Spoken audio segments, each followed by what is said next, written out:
ते मेरे चैनल माते आज हूँ थाने बताऊँगा अंतर्राष्ट्रीय ऊर्जा एजेंसी और एणु जरूरी बहुत सारी महत्वपूर्ण खबरों। आज है 14 मार्च 2024 और 14 मार्च 2024 की महत्वपूर्ण खबरों लेन में थारे सामने प्रस्तुत हूँ, थारे सामने विद्यमान हूँ।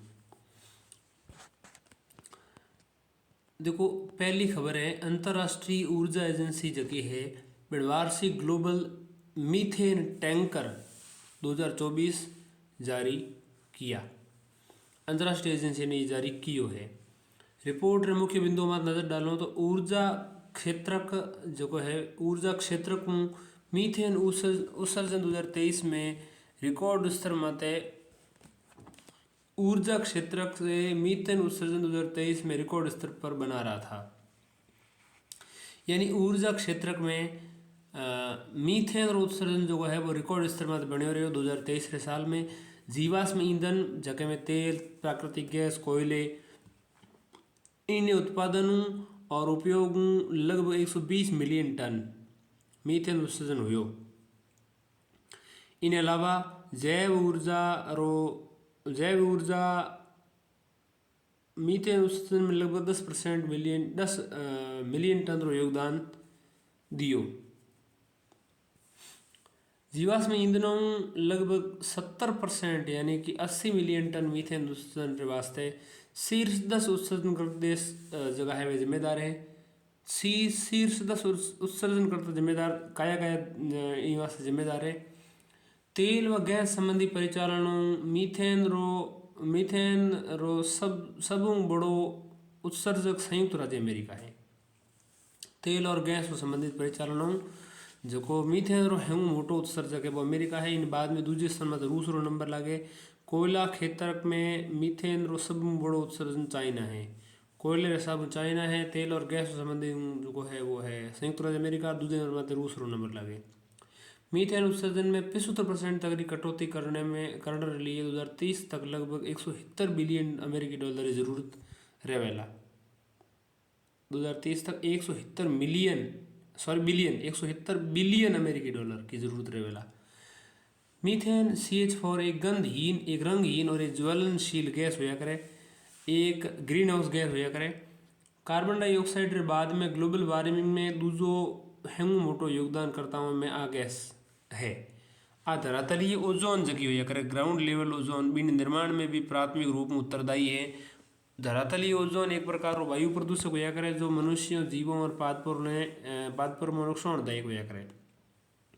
मीथेन उत्सर्जन ने नियंत्रित करने वास्ते की पहलों शुरू करूड़ी है वैश्विक स्तर माते और भारतीय स्तर माते। अब देखो तो मीथेन उत्सर्जन ने कम करण सारू विश्वसनीय डेटा प्रदान करने हेतु संयुक्त राष्ट्र पर्यावरण कार्यक्रम UNEP इसको कहते हैं, यूनाइटेड नेशंस एनवायरनमेंट प्रोग्राम, जिसका मुख्यालय केनिया की राजधानी नैरोबी में है, ने इंटरनेशनल मीथेन एमिशन ऑब्जर्वेटरी स्थापित की है। 2030 तक मीथेन उत्सर्जन में 30% तक कमी करण रहारू COP26 2021 में ग्लोबल मीथेन प्लेज जो है उसने लॉन्च किया था। 2030 में मीथेन उत्सर्जन में 30% तक की कमी करण हारू COP26 यानी कॉन्फ्रेंस ऑफ पार्टीज 26 जो को 2021 में आयोजित हुए बिना मीथेन प्लेज जो है लॉन्च कियो। ग्लोबल मीथेन इनिशिएटिव मीथेन रे एक मूल्यवान स्रोत रे रूप में उपयोग पर केंद्रित है। अब हम बात करो अगर भारतीय तो इनमें एक तो गोबरधन है और एक राष्ट्रीय बायोगैस और जैविक खाद कार्यक्रम है। गोबरधन क्या है? Galvanising organic bio agro resources योजना चलाई जा रही है गोबरधन। राष्ट्रीय बायोगैस एंड जैविक खाद कार्यक्रम शुरू किया गया। राष्ट्रीय बायोगैस और जैविक खाद कार्यक्रम। अगर वो बात करो अंतर्राष्ट्रीय ऊर्जा एजेंसी IEA की तो इसका मुख्यालय पेरिस में है। इन्हें 1973-74 में तेल संकट ने देखते हुए 1974 में इन्हें स्थापित किया हो। अंतर्राष्ट्रीय ऊर्जा एजेंसी ने IEA ने इन्हें मुख्यालय कितने पेरिस में है, फ्रांस की राजधानी पेरिस में है। उद्देश्य इनों के है व्यापक तेल आपूर्ति व्यवधान जगह है बिन समाधान के वास्ते अपने सदस्य देशों की मदद करनी। इन संगठन रो इन ऊर्जा एजेंसी रो काम हुआ है। इंटरनेशनल ऊर्जा एजेंसी एनर्जी एजेंसी इसको कहते हैं। इनमें 31 सदस्य देश है, 13 जगह है एसोसिएशन देश है, 5 इनमें एक्सेशन देश शामिल हैं। भारत इनो एक एसोसिएट देश है। कोई भी देश कई भी देश ने इन सदस्य बनहरू OECD सदस्य जो है वो होना पड़ी पहला अनिवार्य रूप में OECD रो सदस्य होना जरूरी है, वो IEA रो सदस्य बन सके। 90 दिनों री मांग रे अनुरूप पर्याप्त आपातकालीन तेल भंडार बनाए रखना होगा। ये भंडार आयात बाधित होने पर तेल सुरक्षा सुनिश्चित करेगा। ठीक है। दूसरी खबर जो है वह है नीति आयोग जो है MSME यानी कि micro small and medium enterprises जगह है बहु निर्यात संवर्धन शीर्षक में रिपोर्ट जारी की है। MSME से निर्यात संवर्धन नीति आयोग के कियो MSME निर्यात संवर्धन इन टाइटल MSME निर्यात संवर्धन MSME से निर्यात संवर्धन इन टाइटल एक शीर्षक में रिपोर्ट जारी की नीति आयोग ने। रिपोर्ट में MSME क्षेत्र का जो है बिन क्षेत्र को निर्यात रे अवसरों ने रेखांकित किया गया है। MSME क्षेत्र को निर्यात जगह है और अवसरों ने रेखांकित किया गया है। लकड़ी उत्पादों हथकरघा वस्त्रों की विशेष सुंदरता और सांस्कृतिक पहचान जुड़ोड़ा होने के कारण इन निर्यात की अपार संभावनाएं है। अन्य देशों में प्राकृतिक और संधारणीय उत्पादों की मांग बढ़ रही है। MSME क्षेत्र को निर्यात बढ़ाने में चुनौतियां कही गई हैं। चुनौतियों आपरे सामने है तो इन्हें अब 3-4 बिंदु और सहायता समझने की कोशिश करूँगा। पहलो है वित्त तक सीमित पहुँच। MSME ने वाणिज्यिक बैंकों आपरी जरूरत रो लगभग 16% ऋण ही मिल सके हैं या मिलया करे है मिल पावे है। कार्यशील पूंजी लिए वित्तीय संसाधन मिलना बहुत मुश्किल हो जाए। कार्यशील पूंजी वास्ते वित्तीय संसाधन मिलना मुश्किल हो जाता है। सीमित बाजार पहुंच देखें तो विश्व के बाजारों में अपने उत्पादों को निर्यात नहीं कर पाते हैं। कई बार इन उत्पादों को अंतर्राष्ट्रीय गुणवत्ता मानकों पर खरा नहीं उतरने के कारण खारिज कर दिया जाता है।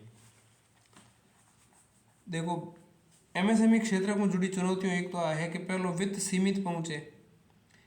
MSME जो है वाणिज्यिक बैंकों में आपकी जरूरत रो केवल 16% ऋण ही मिले। कार्यशील पूंजी के लिए वित्तीय संसाधन मिलना मुश्किल हो जाता है। दूसरो एक वित्त तक सीमित पहुँच के अलावा दूसरो सीमित बाजार पहुँच है। विश्व बाजारों में आप उत्पादों ने निर्यात नहीं कर पावे।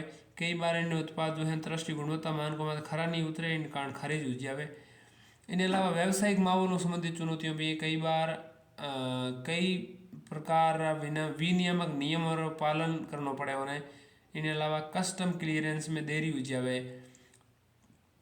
इनके अलावा उत्पाद और लिए विश्वसनीय और अंतर्राष्ट्रीय स्तर पर मान्यता प्राप्त टेस्टिंग लैब्स जो की है वे कमी है। इनके अलावा वस्तुओं और निर्यात में कर लगाने की प्रक्रिया जो की है अत्यधिक कागजी कार्रवाई है। एक अधिक सरकारी कार्यालयों में मंजूरी लेने की जरूरत पड़े, इन प्रकार की समस्याएं हैं। अब वहाँ पे देखो ना ये रिपोर्ट में की मुख्य सिफारिशों करी गई हैं। फिर वहाँ पे सूक्ष्म लघु और मध्यम उद्यमों की परिभाषाएं समझेंगे। देखो रिपोर्ट में की गई मुख्य सिफारिशें निर्यातकों के लिए वन स्टॉप इंफॉर्मेशन चैनल बनाया जाना चाहिए। यहाँ से निर्यातक निर्यात प्रक्रियाओं और उत्पाद विशेष से संबंधित कानूनों के बारे में पूरी जानकारी प्राप्त कर सकेला या कर सकेला। बिल्कुल निर्यात प्रक्रिया की दक्षता में सुधार और लागत कम करने के वास्ते नेशनल ट्रेड नेटवर्क पर प्लेटफॉर्म लॉन्च किया जाना चाहिए। इनके अलावा पहली बार निर्यात करने वालों ने सहयोग देन ई-कॉमर्स निर्यात ने बढ़ावा देना चाहिए। इन हाथे वस्तुओं की निर्यात प्रक्रिया ने भी आसान बनाने की जरूरत है। ठीक है। MSME क्षेत्र को होने वाला निर्यात ने बेहतर आकलन करना चाहिए। एणु सुधार क्षेत्रों की पहचान करनी और नीतिगत उपायों की समीक्षा की जा सकेली। सूक्ष्म लघु और मध्यम उद्यमों की परिभाषा देखो तो मापदंड देखते हैं और सूक्ष्म उद्यम देखते हैं, फिर मध्यम उद्यम को समझते हैं। देखिए प्लांट और मशीनरी में निवेश देखें। प्लांट और मशीनरी में निवेश अगर 1 करोड़ रुपए से कम है तो इन्हें में सूक्ष्म उद्यम श्रेणी में गिनोला। 1 करोड़ कम है तो, 10 करोड़ कम है तो लघु उद्यम, और 50 करोड़ कम है तो फिर मध्यम उद्यम आ जाए। 1, 10 और 50 करोड़ रेंज है। वार्षिक टर्नओवर की बात करें तो 5 करोड़ रुपए से कम तक टर्नओवर है तो इन्हें सूक्ष्म उद्यम श्रेणी में गिनोला। और 50 करोड़ कम है तो फिर लघु उद्यम, और मध्यम उद्यम श्रेणी में 250 करोड़ रुपए कम टर्नओवर है, वार्षिक टर्नओवर, तो भी इन्हें यहाँ पे गिनोला। तो प्लांट और मशीनरी में निवेश जो है, इनका इन्वेस्टमेंट है वो 1, 10 और 50 की रेंज है, और टर्नओवर 5, 10 और 250 है। 5, 50 और 250 है, क्षमा कीजिएगा। दूसरी खबर है भाई साहब, कैबिनेट जो है कैबिनेट भारत मध्य पूर्व यूरोप आर्थिक गलियारो IMEC ई माते UAE रहते अंतर सरकारी फ्रेमवर्क समझौतो जो है बिन मंजूरी दी हुई है। किन दी हुई है? कैबिनेट की मंजूरी दी हुई है। IMEC तो इंडियन मिडल ईस्ट जो आर्थिक गलियारा है, इकोनॉमिक कॉरिडोर है, तो Indian middle east economic group, middle east कह सकते हैं बिल्कुल। तो Indian middle east economic corridor पर जो है UAE रहते हैं, मतलब यूनाइटेड अरब अमीरात के साथ IGFA अंतर सरकारी इंटर गवर्नमेंटल फ्रेमवर्क समझौते को क्या कह सकते हैं? एग्रीमेंट कह सकते हैं बिल्कुल। तो इंटर गवर्नमेंटल फ्रेमवर्क एग्रीमेंट को मंजूरी मिली है। IGFA का उद्देश्य क्या है? द्विपक्षीय संबंधों ने बढ़ावा देना, बंदरगाह है, समुद्री है और लॉजिस्टिक क्षेत्र जगह में भारत और संयुक्त अरब अमीरात के बीच में समझौतों ने और मजबूत कर डाली आवश्यकता महसूस यहाँ पर करी गई है। देखो भाई साहब, इनमें IMEC रे विकास के लिए भविष्य में संयुक्त निवेश है, सहयोग की संभावना और तलाश करने भी शामिल हैं। भारत और मध्य पूर्व आर्थिक गलियारा IMEC के बारे में जानते हैं, और एक प्रस्तावित ट्रांजिट नेटवर्क है। इन उद्देश्य एशिया, यूरोप और मध्य पूर्व का एकीकरण है। IMEC में रेल मार्ग, जहाज रेल मार्ग, पारगमन नेटवर्क, सड़क और समुद्र हैं। सड़क परिवहन मार्ग व नेटवर्क इनमें शामिल है। Indian middle east economy corridor स्थापना के लिए नई दिल्ली में आयोजित G20 शिखर सम्मेलन में एक ज्ञापन समझौता MOU मत हस्ताक्षर किया गया है।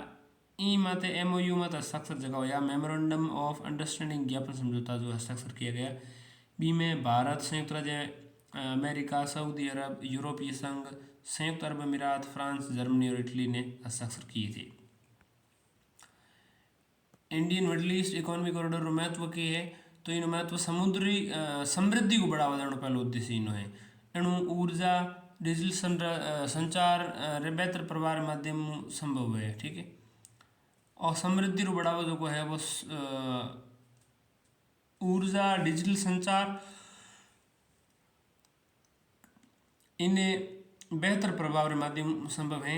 IMEC रे भागीदार देशों रे संयुक्त GDP दुनिया री कुल GDP लगभग 40% है। और चीन री belt and road initiative, belt and road पहल जो है, चीन की बेल्ट एंड रोड इनिशिएटिव के लिए एक प्रतिसंतुलनकारी जवाबी विकल्प है। और वैश्विक आर्थिक श्रृंखला ने और अधिक लचीलो बनावेला, और जो कॉरिडोर समझौतो है वो भारत और यूरोप के बीच में एक व्यापार गति देने वास्ते भारत री अरब देशों रे हाथ रणनीतिक बेहतर संबंध बनाने में मदद करेला। IMEC की समक्ष चुनौतियां ये हैं कि क्षेत्र की भू राजनीति जटिल है। इन क्षेत्र की भू राजनीति जटिल है। वर्तमान में इजराइल हमास संघर्ष इनो एक उदाहरण है। वित्तीय लागत रे संबंध में भागीदार देशों की प्रतिबद्धता की कमी देखी गई है। ठीक है, और भारत में मुंबई मुलेर, UAE में जेबल अली पोर्ट, और इसके अलावा UAE में जेबल अली पोर्ट है। इसके अलावा अल गुवैफैत यूएई का ही पोर्ट है, ठीक है। और इसके अलावा सऊदी अरब में रियाद एक स्थान है वहाँ पर। इसके बीच में जो सऊदी अरब का स्थान है हराद, सऊदी अरब का रियाद, सऊदी अरब का ही अल अडीथा। और इन अलावा इसराइल रो हाइफा पोर्ट, ठीक। इन अलावा पायरस जो स्थान है ग्रीस रो पीरियस पोर्ट, पीरियस बंदर को बिन पीरियस बंदर का जो ग्रीस रो है ऐसा पोर्ट में जोड़ने की कोशिश है। सी रूट जो है वो है बम्बई मुंबई रे पोर्ट लेर जैबल अली पोर्ट जो यूएई रो है बी तक और रास्तों है समुद्री पोर्ट। और दूसरो समुद्री आगे जो स्थान रहेला वो रहेला इसराइल रे हाइफा लेन पीरियस ग्रीस रो जो स्थान है बी तक। बाकी रेल रूट रहेगा तो वो रहेगा जैबल अली से लेकर के हाइफा तक। तीसरी खबर है केंद्रीय मंत्रिमंडल जो है बेन भारत और भूटान के बीच में अलग अलग ज्ञापन समझौता में हस्ताक्षर की मंजूरी कर दी। हस्ताक्षरित एमओयू से संबंधित क्षेत्र और उनका महत्व देखें तो पेट्रोलियम और संबंधित उत्पादों की सामान्य आपूर्ति। एन एमओयू एंड ज्ञापन समझौता ज्ञापन रो उद्देश्य है दोनों देशों के बीच में हाइड्रोकार्बन के व्यापार ने बढ़ावा देना। भूटान जो है बिनो भूटान ने पेट्रोलियम की सुरक्षित आपूर्ति सुनिश्चित करनी। इन अलावा दूसरो है ऊर्जा दक्षता और ऊर्जा संरक्षण। स्टार लेबलिंग कार्यक्रम ने बढ़ावा देर भूटान री उनने घरेलू क्षेत्र में ऊर्जा दक्षता में सहायता करेला की जावेला। खाद्य सुरक्षा देखो तो नियम और पालन की लागत ने कम कर ईज ऑफ डूइंग बिजनेस ने बढ़ावा देना। इन अलावा भारत भूटान संबंध है कि दोनों देशों के बीच में संबंध और मूल फ्रेमवर्क 1949 में हस्ताक्षरित मैत्री और सहयोग संधि में आधारित है, ठीक है। 1949 में जो कि मैत्री और सहयोग संधि भी में आधारित है। इस संधि ने 2007 में नवीनीकृत करी गई थी। व्यापार ने बात करो दोनों देशों के बीच में द्विपक्षीय व्यापार जो है वो 1.42 अरब डॉलर 2021-22 के आंकड़ों के अनुसार 1.42 अरब डॉलर तक पहुंच गयो है।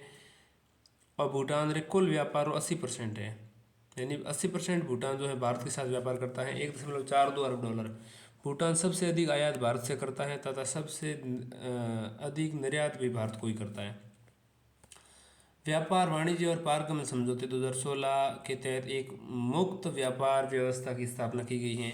ये व्यवस्था अन्य देशों से भारत से होकर भूटान या भूटान से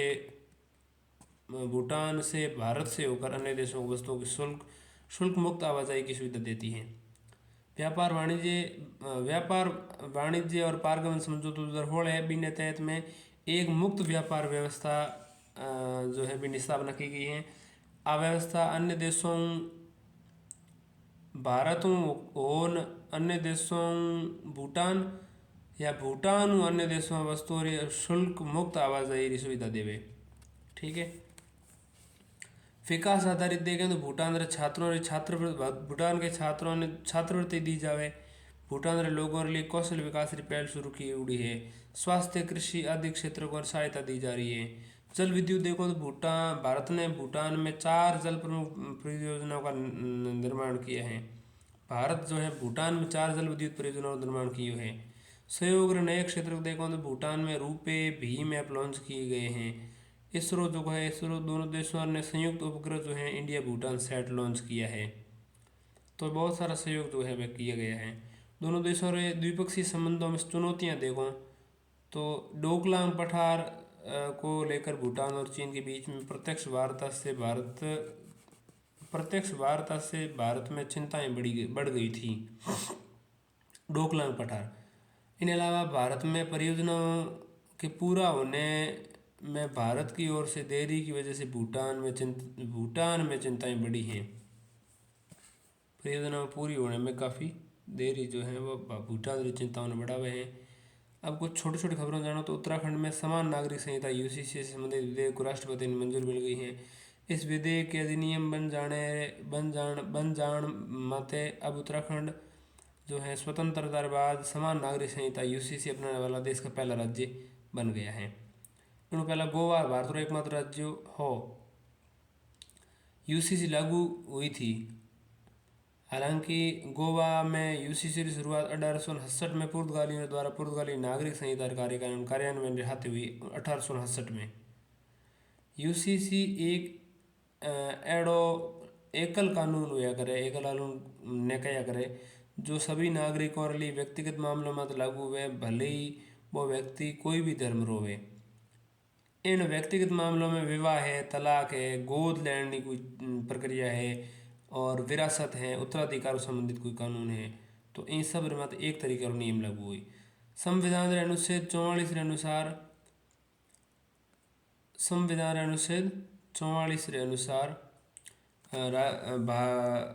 अनुसार भारत के संपूर्ण राज्य क्षेत्र में नागरिकों के लिए एक समान नागरिकता लागू करने और प्रयास जो है वो भारत करी। राज्य भारत के संपूर्ण राज्य क्षेत्र में यूँ करने की जानकारी। ये अधिनियम की मुख्य विशेषताओं अगर देखो तो किन की मत लागू हुई। उत्तराखंड में जनजाति समुदायों ने छोड़न राज्य से सभी निवासी मतों लागू हुई। दूसरो लेवल रिलेशन का भी नियमन हो जाएगा, मतलब इन लेवल रिलेशन रंजीकरण कराने का प्रावधान किया गया है। इनके अलावा एक और कानून जीवित पति या पत्नी होने के बावजूद दूसरा विवाह जो है उस पर रोक लगाता है। ये सभी वर्गों के पुत्र और पुत्रियों के लिए एक संपत्ति के एक समान अधिकार का प्रावधान करता है। यूसीसी की जरूरत क्यों है? देखिए, यूसीसी की जरूरत है समानता सुनिश्चित करना। और वर्तमान में विभिन्न समुदाय अलग अलग पर्सनल लॉ व्यक्तिगत कानूनों द्वारा शासित हुए महिला और हाथ है न्याय। गौरतलब है कि समुदाय में पर्सनल लॉ धर्म और प्रथा आधारित है और ये पुरुषों के पक्ष में है। यूसीसी लागू होने को लैंगिक आधार में न्याय जेंडर जस्टिस सुनिश्चित होने की अपेक्षा है।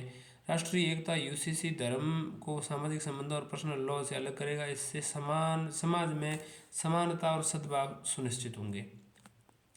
मोहम्मद अहमद खान बनाम शाह बानो बेगम 1985 मामले में सुप्रीम कोर्ट ने भी ऐसा ही फैसला सुनाया था। मोहम्मद अहमद खान और बनाम शाह बानो 1985।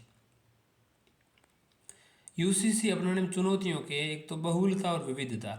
अलग अलग धर्मों और विशाल विविधतापूर्ण प्रथाओं यूसीसी में एक आम सहमति में आनी जो है बहुत मुश्किल है। 2018 में भारत रो विधि आयोग जो है बिन राय दी कि यूसीसी देश में इस समय न तो आवश्यक है और न ही वांछनीय। भारतीय पंथ निरपेक्षता की बात करें तो धर्म और लोगों की विविधताओं पर आधारित है। अल्पसंख्यकों की चिंताओं देखें तो उनकी पहचान खोने हाशिए में धकेले जाने की आवश्यकता आशंका है। अल्पसंख्यकों की चिंताओं है। धर्म पंथ निरपेक्षता धर्म और लोगों की विविधता पर आधारित है और भारतीय संविधान में कई प्रावधान अनुरूप नहीं है। इन कारण ये है कि संविधान कई जनजातियों और स्थानीय प्रथाओं और सुरक्षा प्रदान करे हैं। दूसरी खबर ये है कि यूरोपीय संघ ईयू की संसद ने आर्टिफिशियल इंटेलिजेंस एआई को विनियमित करने वाला दुनिया का पहला प्रमुख अधिनियम पारित किया है। तो यूरोपियन यूनियन की संसद है आर्टिफिशियल इंटेलिजेंस ने विनियमित करने वाला दुनिया प्रमुख अधिनियम पारित किया है। यूरोपियन यूनियन यूरोपीय संघ ने एआई अधिनियम के निम्नलिखित उद्देश्य है: नवाचार को बढ़ावा देना, उच्च जोखिम वाले एआई से मौलिक अधिकार, लोकतंत्र, कानून का शासन, पर्यावरणीय सततता को सुरक्षित करना। यूरोपियन यूनियन एआई अधिनियम के मुख्य प्रावधानों पर एक नजर डालें तो ईयू एआई अधिनियम में एआई जोखिम के 4 स्तरों का उल्लेख किया गया है: स्वीकार्य जोखिम, उच्च जोखिम, विशेषीकृत, पारदर्शिता जोखिम और न्यूनतम जोखिम। अस्वीकार्य जोखिम और एआई से उत्पन्न होने वाला जोखिम है जिनमें प्रतिबंध लगाने की जरूरत है। यूरोपीय संघ के मौलिक अधिकारों का उल्लंघन। उच्च जोखिम के है एड़ा जोखिम में जिन संबंध में कानून पालन और आकलन और निगरानी की आवश्यकता है। इन तहत स्वास्थ्य, सुरक्षा, मौलिक अधिकार आदि मत प्रभाव पड़े हैं। विशेषीकृत पारदर्शिता जोखिम के वे एड़ा जोखिम जगह में जानकारी देनी, पारदर्शिता बनाए रखनी अनिवार्य है। इन जोखिम में हेरफेर और छद्म रूपण करना यानी कि जिसको हम क्या कह सकते हैं इम्पर्सनेशन जो है वह शामिल है। न्यूनतम जोखिम के वे एड़ा जोखिम जगह में कई विशेष नियम बनाने की जरूरत नहीं है। इनमें यही सिस्टम जुड़ा सामान्य जोखिम शामिल है जैसे स्पैम फिल्टर है वगैरह। तो व्यवस्थागत जोखिमों से संबंधित सामान्य उद्देश्य वाला एआई मॉडल लिए अनिवार्य हैं जो भी जोखिमों का आकलन करे और उसे कम करे, साथ ही गंभीर घटनाओं की रिपोर्टिंग करे। अत्याधुनिक प्रौद्योगिकियों की टेस्टिंग करना भी में अनिवार्य है। सार्वजनिक रूप में सुगम्य स्थानों में रियल टाइम रिमोट बायोमेट्रिक पहचान का उपयोग करने पर कुछ अपवादों के साथ प्रतिबंध लगा दिया गया है। रियल टाइम रिमोट बायोमेट्रिक पहचान का एक उदाहरण है सीसीटीवी का उपयोग करके चेहरे की पहचान करना। नस्लीय और लैंगिक पक्षपात को निपटणो तो पूर्वाग्रह यानी पक्षपातपूर्ण जोखिम ने कम करने लिए हाई रिस्क सिस्टम्स जगह है वो सभी क्षेत्रों में पर्याप्त डेटा सेट रे साथ प्रशिक्षित करने की जरूरत है। आर्टिफिशियल इंटेलिजेंस एआई ने बढ़ावा देना भारत रे द्वारा जगह कदम उठाया गया मैं थोड़ा बताना चाहूँ अगर तो इलेक्ट्रॉनिक्स और सूचना प्रौद्योगिकी मंत्रालय एक मंत्रालय है भी एक एडवाइजरी जारी की और इनमें डिजिटल प्लेटफॉर्म्स जितना भी है वो ने अंडर ट्रायल अविश्वसनीय एआई मॉडल ने लेबल करने और एआई मॉडलों ने उपयोग में लाने पहले सरकार से स्पष्ट पूर्व मंजूरी प्राप्त करने का निर्देश दिए हैं। भारत में एआई विकास ने बढ़ावा देने के लिए भारत एआई मिशन लॉन्च किया गया है। राष्ट्रीय एआई रणनीति 2018 अभी जारी करोड़ी है। वैश्विक स्तर में एआई ने बढ़ावा देने वास्ते क्या क्या कदम उठाए गए आप जानने की कोशिश करो तो एआई पर ब्लेचली घोषणा पत्र भारत सहित 29 देशों और अन्य यूरोपीय संघ ने हस्ताक्षर करोड़ी आई में global partnership on AI GPI जिसको हम कहते हैं इन्हें नई दिल्ली घोषणा पत्र में सुरक्षित संरक्षित और विश्वसनीय एआई की दिशा में आगे बढ़ने वास्ते जीपीआई सदस्यों के बीच आम सहमति करोड़ी है। तो नई दिल्ली घोषणा पत्र एआई में हैं जीपीआई जिसको ग्लोबल पार्टनरशिप ऑन एआई के नई दिल्ली घोषणा पत्र की बात हो रही है। एआई को विनियमित करने के लिए G7 में हिरोशिमा एआई प्रोसेस HAP हैब जारी किया गया है। अब आप समझ लो संयुक्त नहीं अन्य सुर्खियाँ एक है दिबांग बहुउद्देशीय जल विद्युत परियोजना DMHP। हाल ही में प्रधानमंत्री DMHP यानी कि दिबांग मल्टी क्या कह सकते हैं उद्देश्य को क्या कह सकते हैं मल्टीपर्पज विद्युत जल विद्युत के हाइड्रो इलेक्ट्रिक परियोजना ने प्लानिंग कह सको तो Dibang multipurpose hydro electric planning आधारशिला प्रधानमंत्री हाल ही में राखी। DMHP 2880 मेगावाट विद्युत उत्पादन परियोजना अंतर्गत वेला अरुणाचल प्रदेश और लोअर दिबांग वैली जिलो इनो स्थिति है। अब स्थिति बात है दिबांग नदी में निर्मित की जा रही है। इन्हें हाइड्रो इलेक्ट्रिक पावर कॉरपोरेशन यानी कि NHPC के तहत विकसित की गई है। दिबांग ब्रह्मपुत्र एक सहायक नदी है। इन्हें रोलर कॉम्पैक्टेड कंक्रीट RCC तकनीक निर्मित करियोडो है। विश्व ऊंचो RCC तकनीक निर्मित बांधे हो विश्व ऊंचो RCC तकनीक निर्मित बांधे RCC यानी कि रोलर कॉम्पैक्टेड कंक्रीट। इनकी ऊंचाई 278 मीटर है और भारत में सब ऊंचो कंक्रीट ग्रेविटी बांध वेला। दूसरी खबर जगह है महत्वपूर्ण है प्रधानमंत्री सामाजिक उत्थान और रोजगार आधारित जन कल्याण पोर्टल की बात करो PM सूरज इन नाम है। प्रधानमंत्री ने वंचित वर्गों को ऋण प्रदान करने वाली योजनाओं का लाभ उठाने के लिए वन स्टॉप PM सूरज पोर्टल लॉन्च किया है। PM सूरज पोर्टल के बारे में जानो तो नोडल मंत्रालय सामाजिक न्याय एवं अधिकारिता मंत्रालय है। इनो सामाजिक न्याय एवं अधिकारी मंत्रालय यानी कि ministry of social justice and अधिकारिता को क्या कह सकते हैं अधिकारिता को कहते हैं अधिकार को क्या कहते हैं खैर इन उद्देश्य के है। इन उद्देश्य समाज समझे वंचित वर्गों को उत्थान करना वंचित समुदायों से आने वाले 1 लाख उद्यमियों को ऋण सहायता प्रदान करने में मदद करनी। इन देश भर में पात्र लाभार्थियों बैंकों गैर बैंकिंग वित्तीय कंपनियों सूक्ष्म वित्त संस्थाओं MFIA NBFC है। सूक्ष्म वित्त यानी कि माइक्रो फाइनेंस इंस्टीट्यूशंस जो हैं और अन्य संगठनों के जरिए ऋण सहायता प्रदान की जाएगी। अगली खबर है Prasar Bharati shared audio visual for broadcast and dissemination यानी Prasar Bharati shared shared SH shared SHA shared visuals shared audio visuals shared audiovisuals for broadcast and dissemination यानी पीबी शब्द ब्रॉड प्रसार भारती शब्द नाम हुए सूचना एवं प्रसारण मंत्रालय जो है वह पीबी शब्द और डीडी न्यूज़ एवं आकाशवाणी न्यूज़ की वेबसाइट और updated news on air mobile app launch किए हैं न्यूज़ ऑन AIR।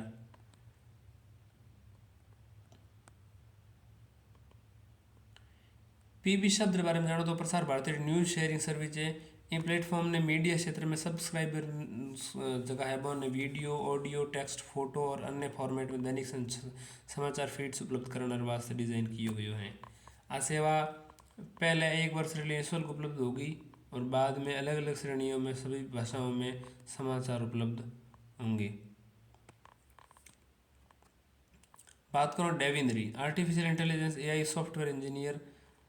संयुक्त राज्य अमेरिका स्थित अप्लाइड AI लैब ने दुनिया का पहला ऑटोनॉमस AI सॉफ्टवेयर इंजीनियर पेश किया है। डेविन AI ने बारे में जानो तो और एंड टू एंड एप्स बना सके और उपयोग में भी ला सकता है। इन अलावा AI मॉडल्स को प्रशिक्षित और फाइन ट्यून भी कर सकता है। हजारों निर्णयों की आवश्यकता वाले इंजीनियर कार्यों की प्लानिंग कर सकता है और लागू भी कर सकता है। यह कदम प्रशासनिक संदर्भ को याद कर सकता है और समय के साथ सीख भी सकता है और गलतियों को ठीक कर सकता है। Levels and trends in child mortality report 2023। यह report united nations inter agency for group for child mortality estimation UNIGME ने जारी की हुई है। Levels and trends in child mortality report. आ रिपोर्ट UNIGME जो कहने वहाँ पे कह सको united nations inter group for child mortality estimation जारी की। रिपोर्ट में मुख्य बिंदु पर नजर डालो 2022 में वैश्विक स्तर में 5 सालों कम आयु वाला बच्चा जगह पर मृत्यु अब तक हेंगू न्यूनतम स्तर में पहुंच गई है 2022 में।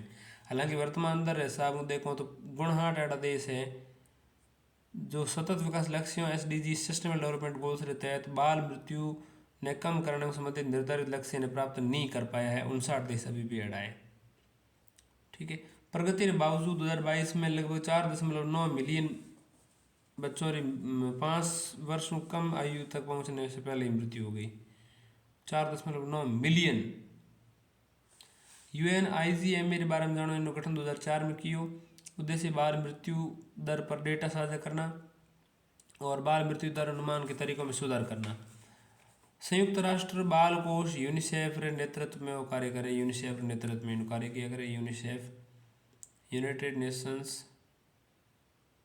बाल कोष ने यूनिसेफ कैसे तो levels and trends in child mortality report और IGME लॉन्च किया यानी कि United nations inter agency group for child mortality estimation. सुर्खियों में रहे व्यक्तित्व की बात करने में पहला 2 खबरों 3 खबरों जितनी भी और भी जान लो। वह electric mobility promotion scheme EMPS 2024 भारी उद्योग मंत्रालय देश में इलेक्ट्रिक वाहनों जो है वो ने अपनाने में तेजी लाना हरू EMPS electric mobility promotion scheme शुरू करी है।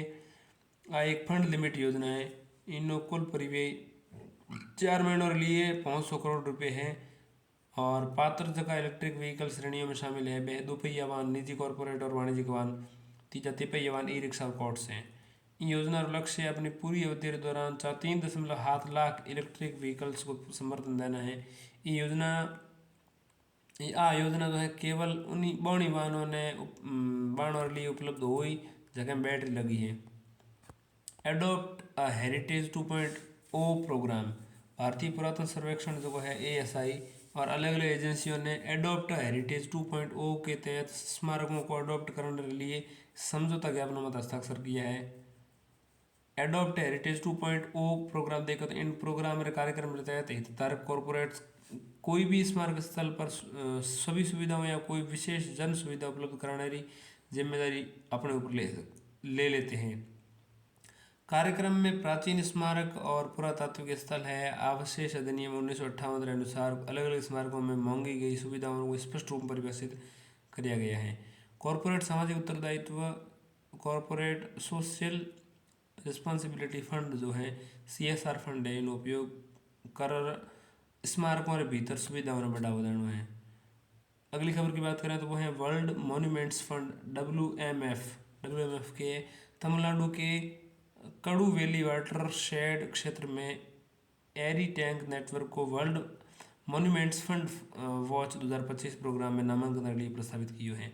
वर्ल्ड मॉन्यूमेंट्स वॉच एक नामांकन आधारित प्रोग्राम है और प्रोग्राम स्थानीय विरासत संरक्षण ने वैश्विक जागरूकता और कार्रवाई को जोड़े। WMF के बारे में जानो तो